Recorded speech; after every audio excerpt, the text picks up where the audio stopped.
রাসূল সাল্লাল্লাহু আলাইহি ওয়াসাল্লামের বাণী দ্বারা বোঝা যায় যে সবচেয়ে বড় লাভবান হচ্ছে ওই ব্যক্তি যে অপরাধ করার পরে আল্লাহর নিকট ক্ষমা চায়।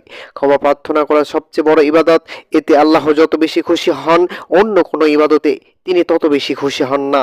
এই জন্য নবী করিম সাল্লাল্লাহু আলাইহি ওয়াসাল্লাম দিনে প্রায় ৭০ বারেরও বেশি ক্ষমা প্রার্থনা করতেন।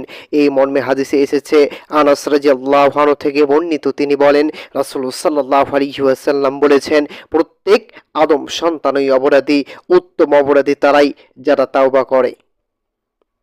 এই হাদিস দ্বারা বোঝা গেল সবচেয়ে উত্তম ওই ব্যক্তি যে অপরাধ করার পরে আল্লাহর নিকট ক্ষমা চায়। আগার মুদানি রাদিয়াল্লাহু আনহু থেকে বর্ণিত, তিনি বলেন, আল্লাহর রাসূল সাল্লাল্লাহু আলাইহি ওয়াসাল্লাম বলেছেন, হে মানব মণ্ডলী, আল্লাহর নিকট তাওবা করো।